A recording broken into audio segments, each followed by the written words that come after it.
The morning sun cast long shadows across the cobblestone courtyard of Buckingham Palace as thousands of tourists gathered for the daily changing of the guard ceremony.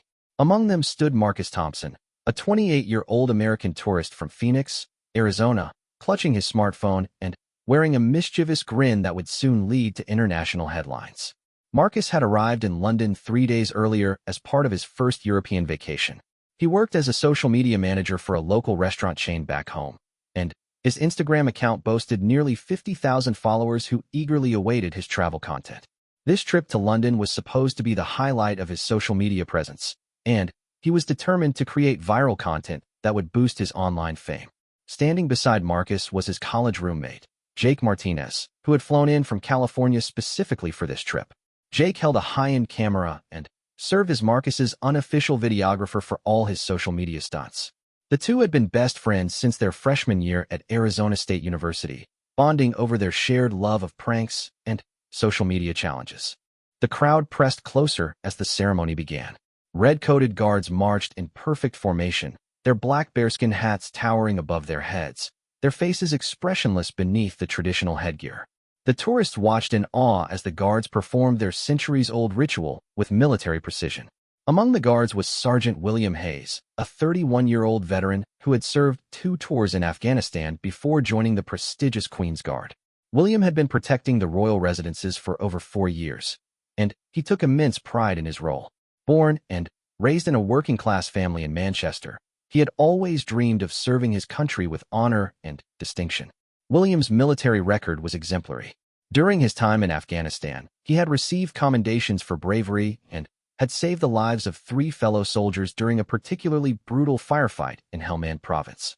The trauma of war had left its mark on him, though he rarely spoke about it. His therapist had diagnosed him with mild PTSD, but William had worked hard to manage his condition through counseling and meditation. The guard position required absolute discipline and composure. William had trained extensively to maintain his stoic expression regardless of the circumstances. Tourists regularly attempted to make the guards laugh, smile, or break character, but William had mastered the art of remaining motionless and emotionless during his duties. As the ceremony progressed, Marcus grew increasingly frustrated with his inability to capture unique content. Every angle seemed overdone, every shot replicated by thousands of other tourists.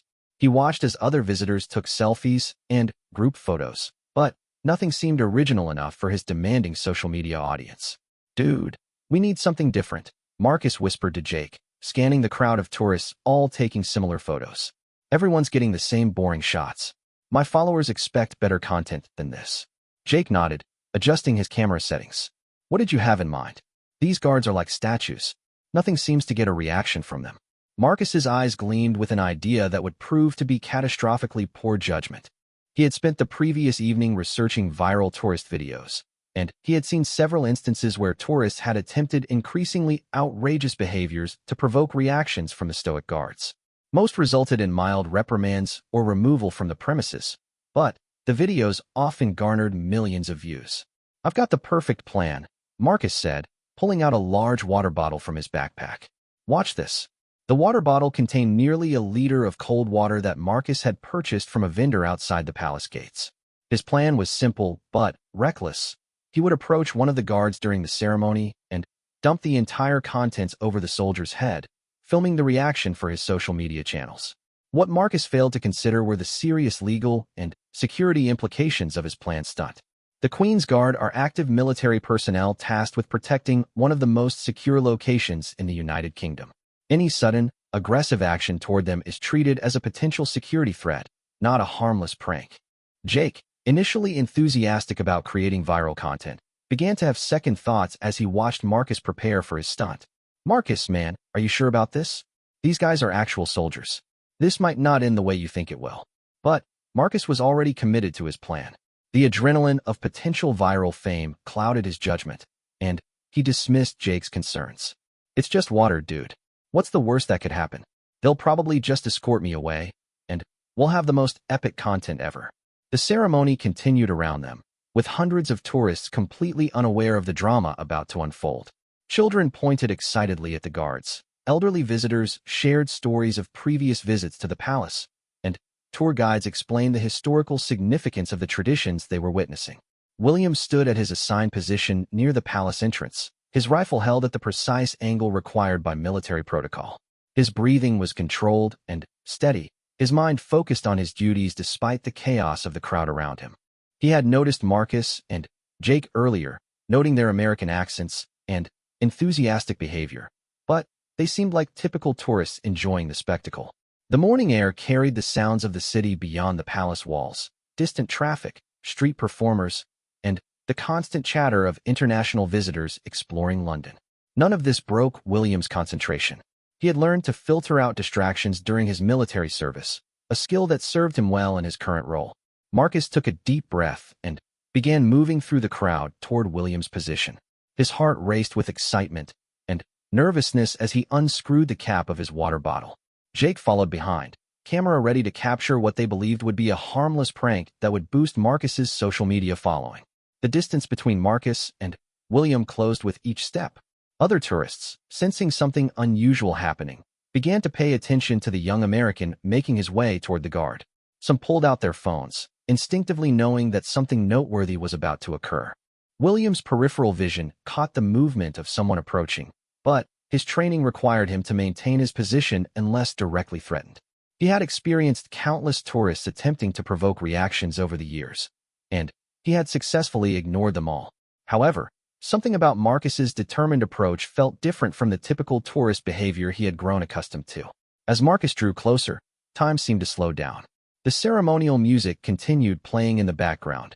The other guards maintained their formations, and the crowd watched with growing anticipation. None of them, including Marcus himself, could have predicted the severe consequences that would result from the next few seconds. The weight of the water bottle in Marcus's hand felt heavier with each step. His social media ambitions had brought him to this moment, but he had failed to consider the human being beneath the ceremonial uniform. To Marcus, William was merely a prop for his content creation, not a decorated military veteran who had served his country with honor and distinction. William's military training kicked in as he sensed the approach of a potential threat. His body remained perfectly still, but his mind was processing the situation and preparing for any necessary response. Years of combat experience had taught him to assess threats quickly and accurately, and something about Marcus's behavior triggered his instincts. The crowd began to quiet as more people noticed the young tourist's determined approach toward the guard.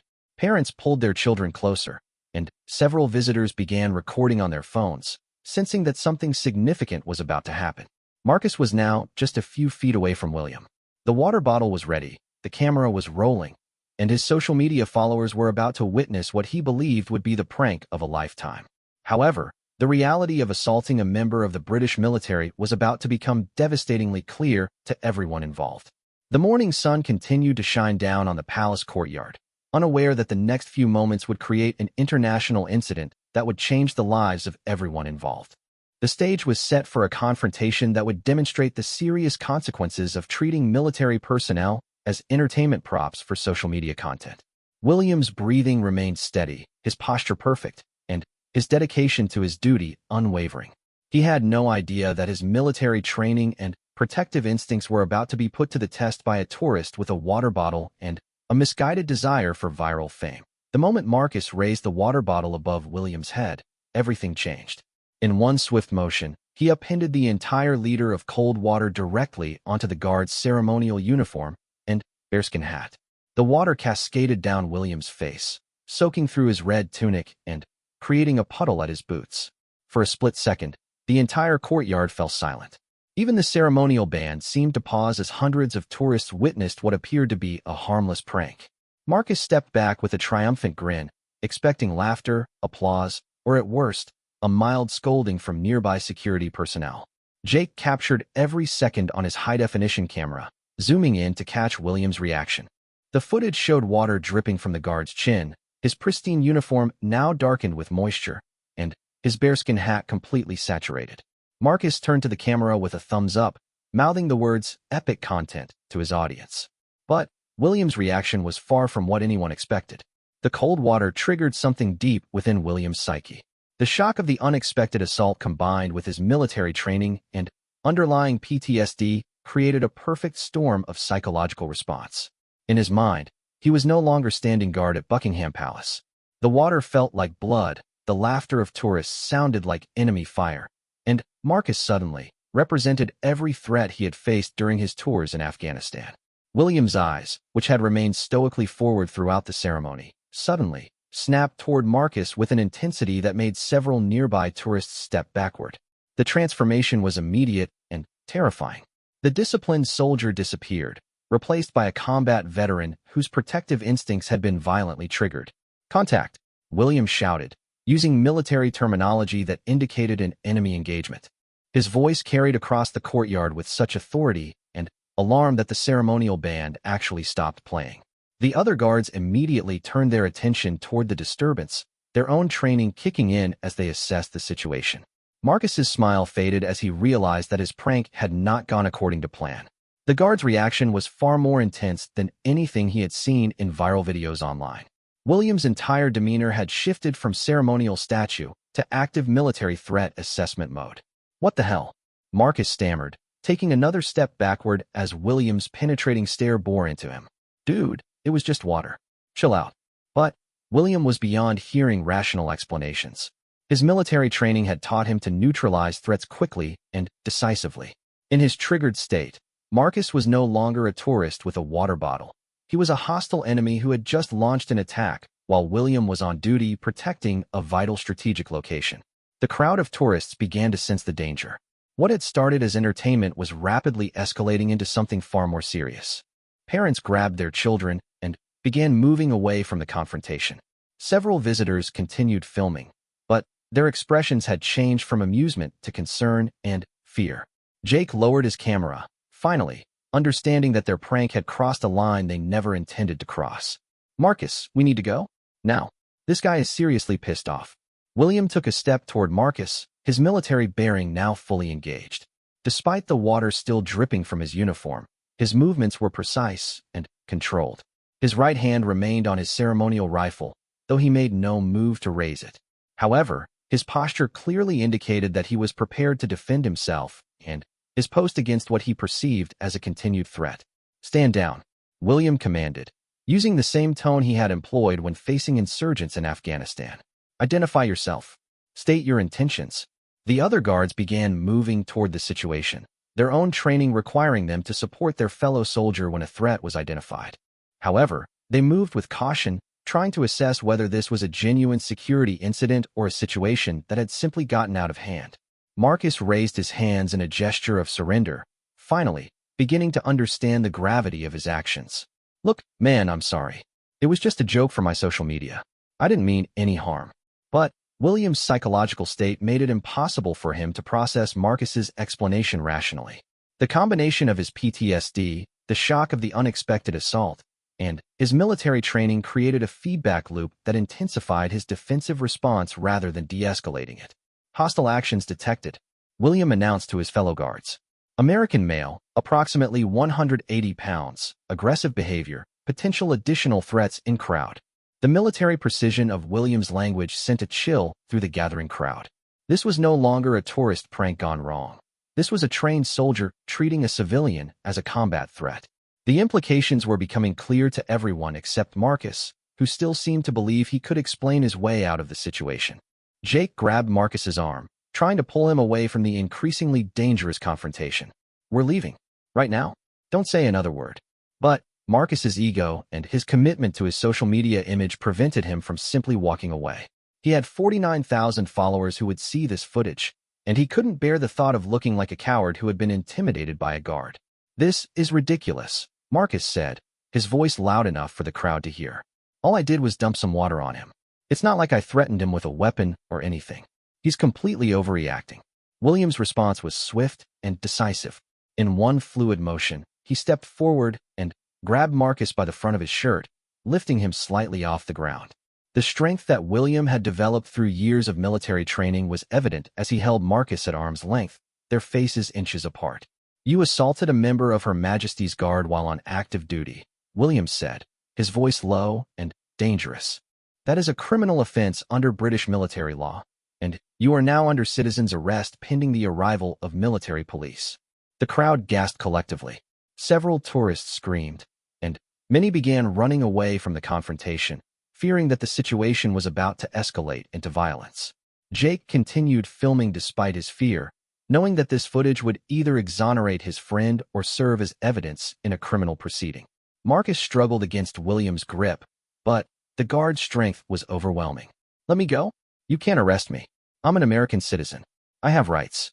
William's military training included procedures for detaining hostile individuals, and he efficiently applied those techniques to Marcus. Within seconds, Marcus found himself face down on the cobblestone courtyard with William's knee pressed firmly against his back, his arms secured behind him in a restraint hold that made escape impossible. "You have the right to remain silent," William recited, though he was applying British military detention procedures rather than standard police protocols. "Any resistance will be met with appropriate force." The transformation was complete. The ceremonial guard who had stood motionless for hours had become an active military officer subduing what he perceived as a security threat. The crowd watched in stunned silence as Marcus struggled futilely against the professional restraint techniques being applied to him. Jake finally stopped filming, realizing that continuing to record might make their legal situation even worse. He approached cautiously, his hands raised to show he was not a threat. "Sir, please, he's just stupid. He didn't mean any harm. Can we just apologize and leave?"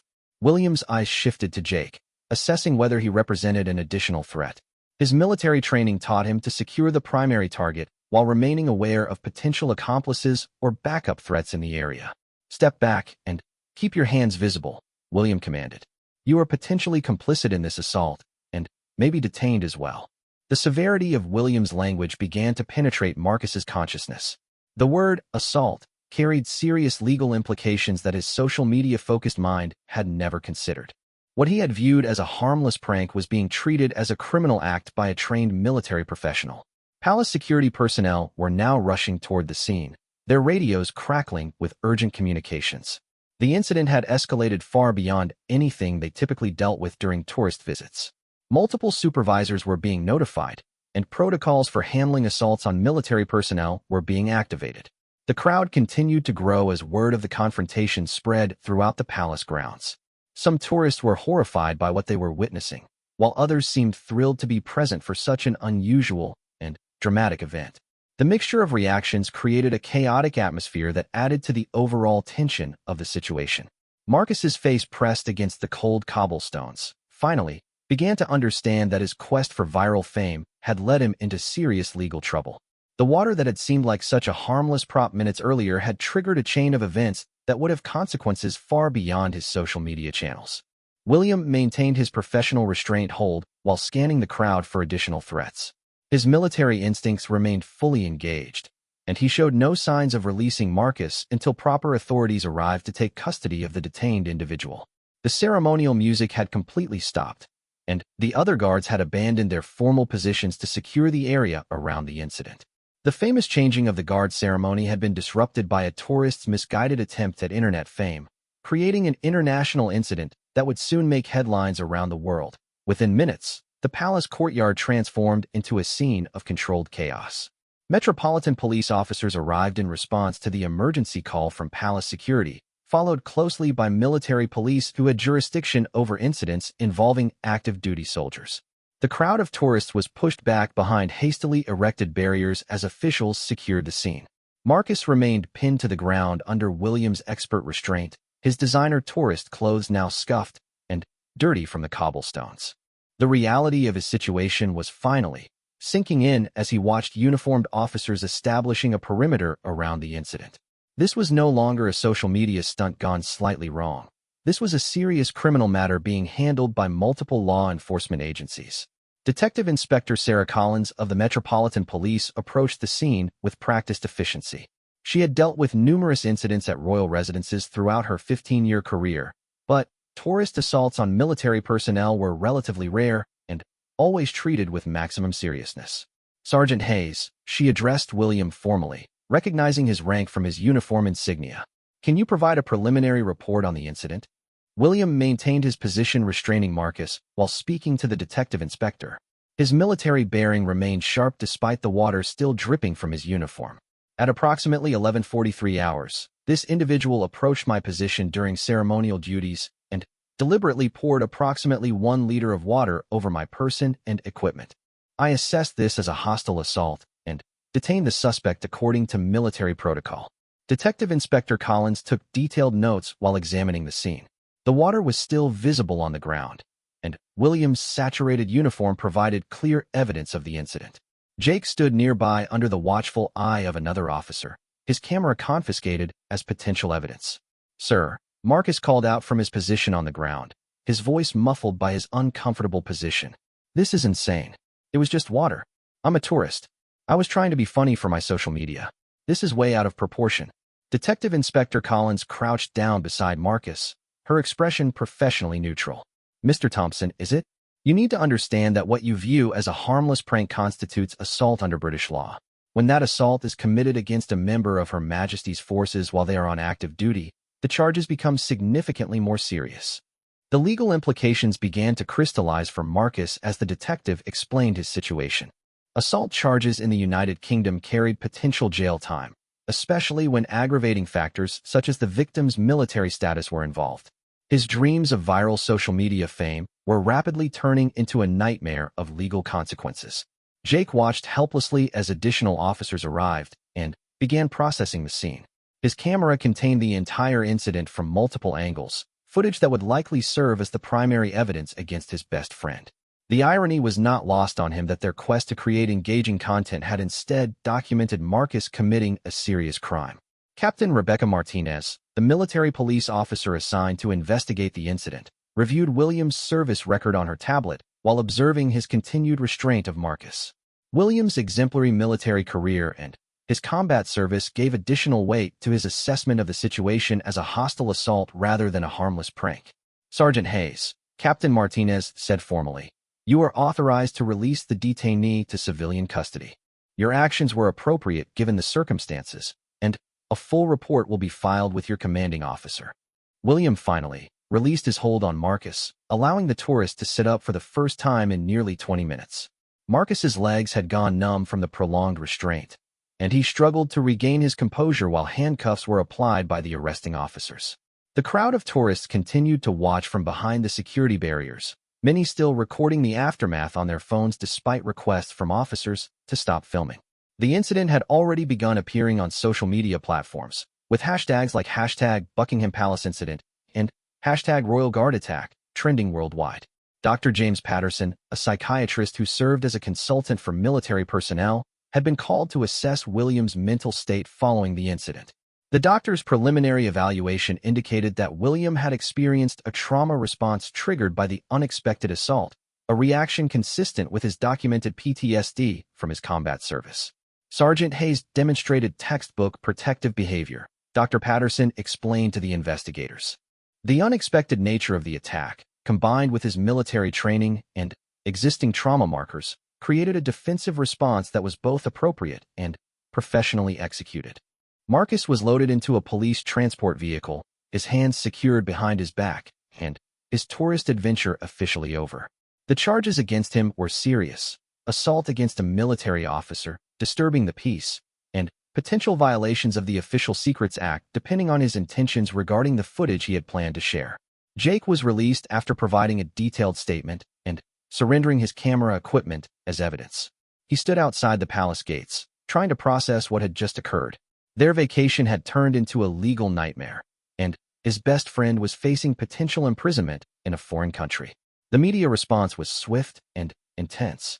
News outlets around the world picked up the story of the American tourist who had assaulted a Queen's Guard, with headlines ranging from sympathetic to condemning. Social media exploded with debates about tourist behavior, military respect, and the consequences of seeking viral fame at any cost. Marcus's family back in Phoenix learned of his arrest through news reports rather than a phone call. His parents, both working-class individuals who had sacrificed to fund their son's European vacation, were mortified by the international attention their family was receiving. His mother, Susan Thompson, tearfully told reporters that her son was a good boy who made a terrible mistake. "Our best option is to plea bargain for reduced charges in exchange for a guilty plea and public apology." Marcus struggled to understand how his quest for social media fame had led to him sitting in a British jail cell facing serious criminal charges. His Instagram account, which he had hoped to boost with viral content from his trip, was now flooded with negative comments and criticism from around the world. William returned to his quarters after giving his statement to investigators, finally able to change out of his water-damaged uniform. The incident had disrupted not only his own day, but the entire ceremonial schedule at the palace. His fellow guards offered support and praise for his professional handling of the situation, but William found himself emotionally drained by the encounter. The psychological evaluation conducted by Dr. Patterson revealed that William's response, while intense, was within normal parameters for someone with his military background and trauma history. The unexpected assault had triggered his defensive instincts, but he had maintained control and followed proper procedures throughout the incident. Palace officials held an emergency meeting to discuss the security implications of the incident. While tourist pranks were not uncommon, the escalation to physical assault represented a significant security concern that required policy review and potentially enhanced protective measures. The international diplomatic implications began to emerge as well. The American embassy in London was contacted regarding the arrest of a U.S. citizen, and diplomatic protocols for handling tourist incidents were activated.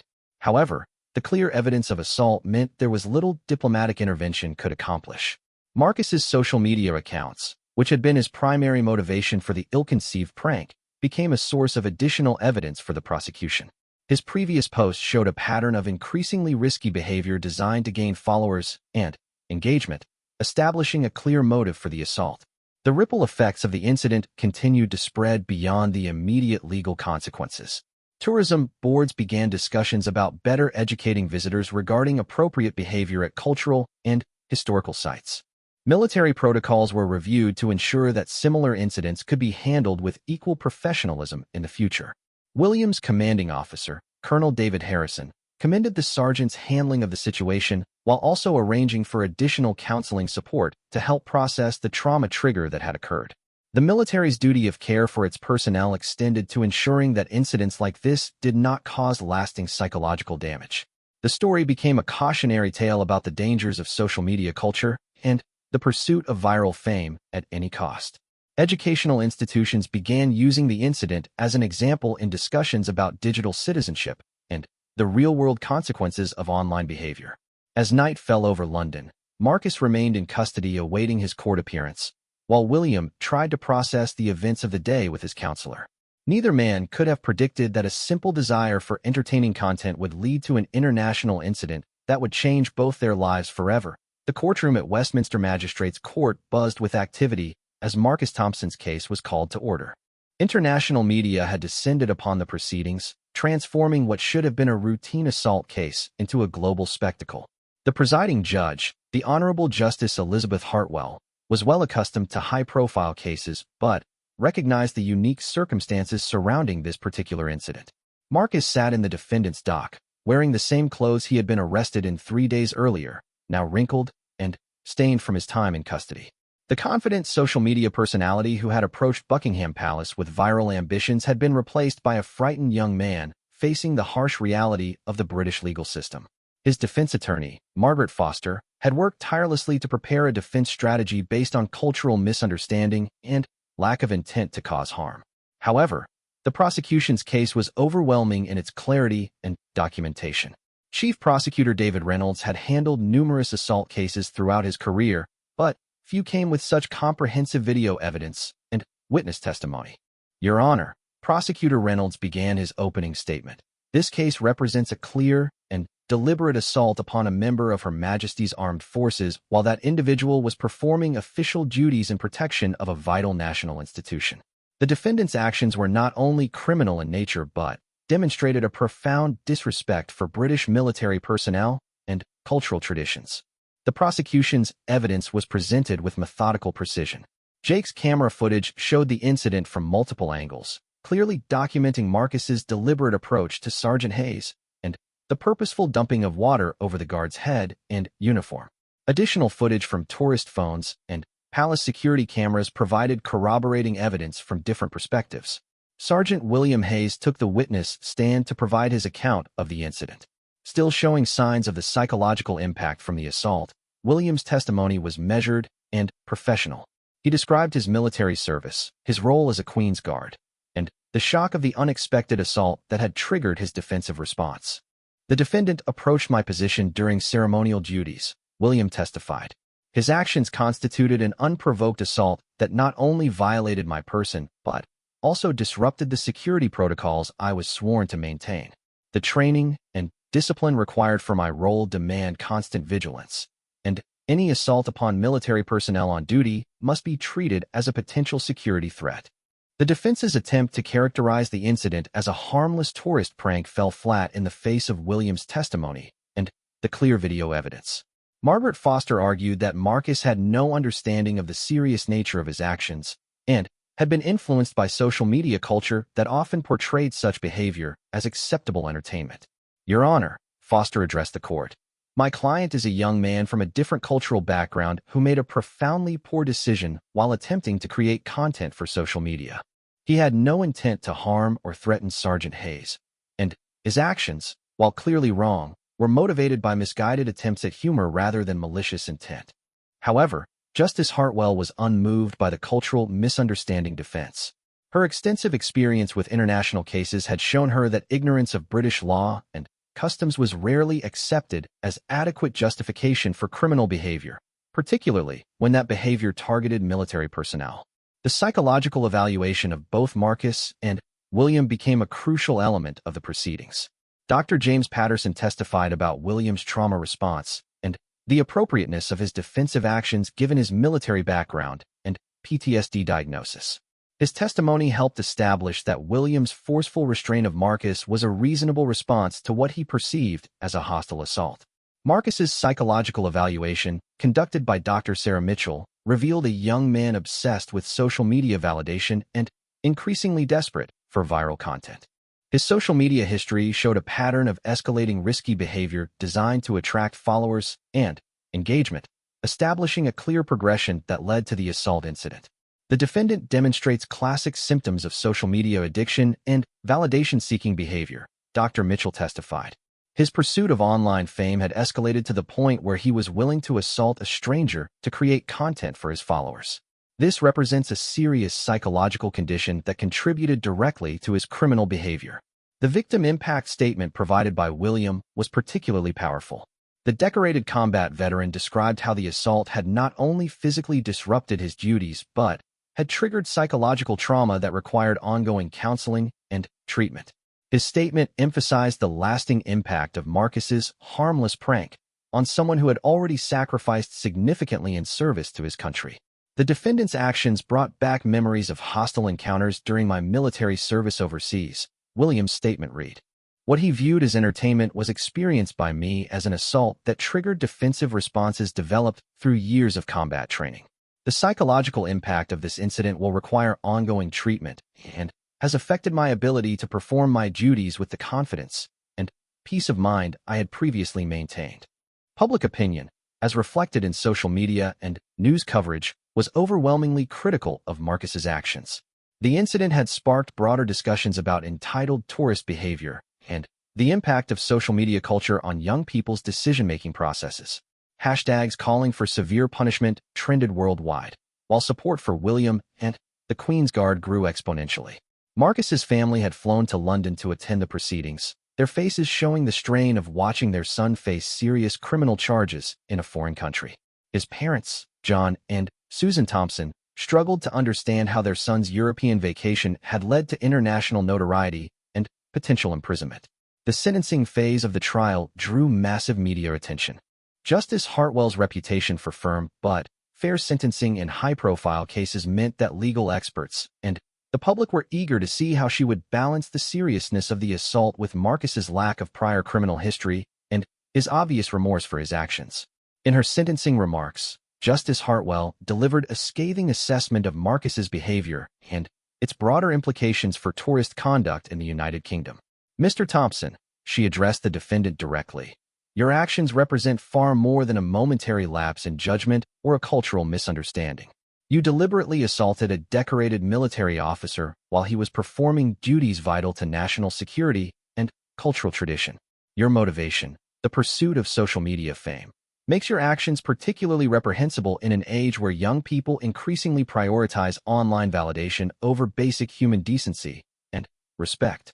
The judge continued, "The fact that you viewed a human being, a veteran who has served his country with distinction, as nothing more than a prop for your entertainment demonstrates a profound lack of empathy and moral development. Your actions have not only caused direct harm to Sergeant Hayes but have also damaged the reputation of American tourists and highlighted concerning trends in social media culture."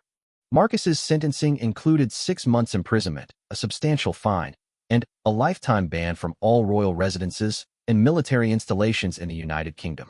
Additionally, he was required to issue a public apology and participate in community service focused on supporting military veterans upon his return to the United States. The sentence sent a clear message that tourist misbehavior, particularly when it targeted military personnel, would be met with serious legal consequences.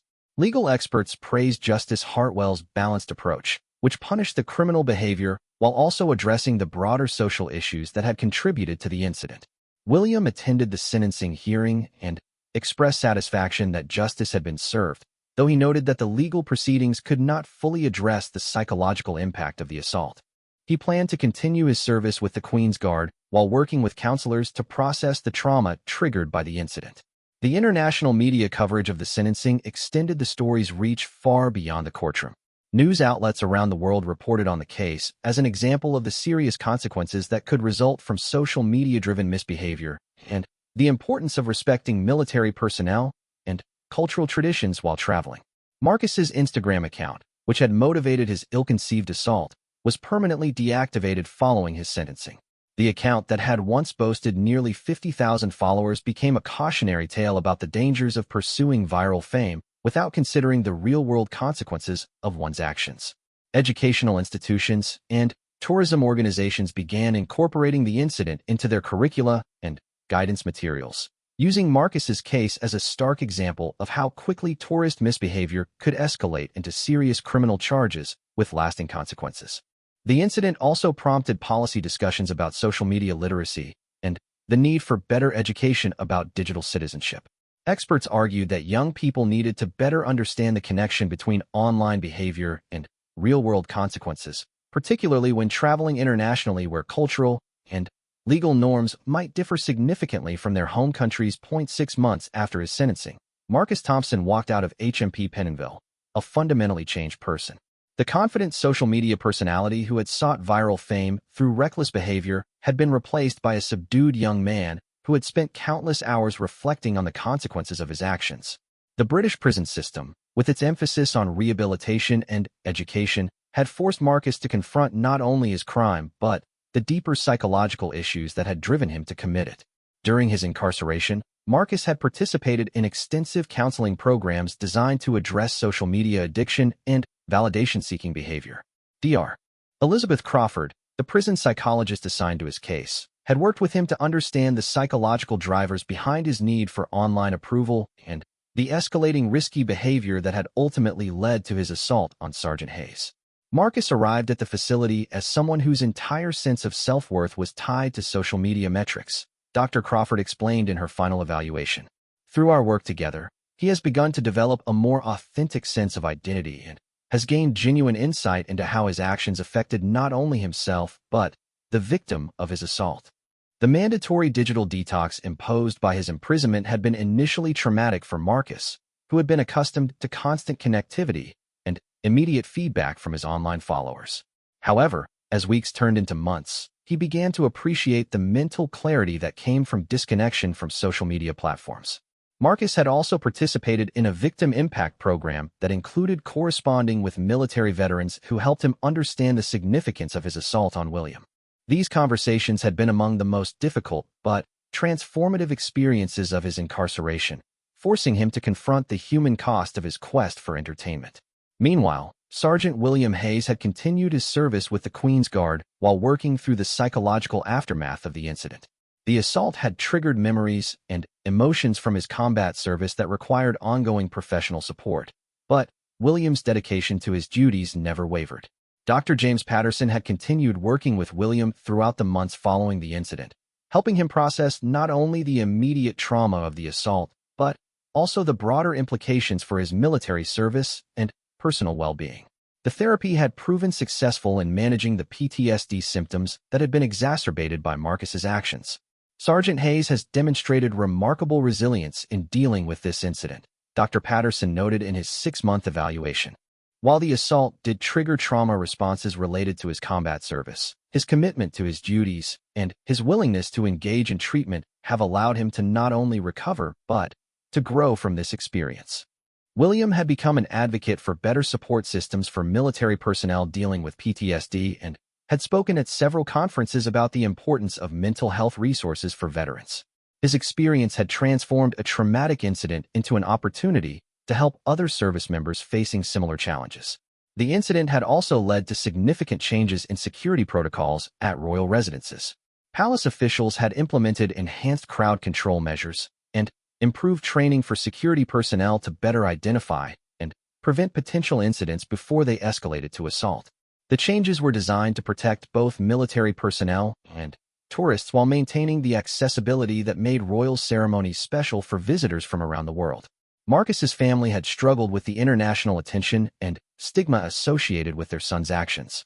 John and Susan Thompson had faced criticism in their Phoenix community, with some neighbors and colleagues expressing disapproval of their son's behavior and its reflection on American tourists abroad.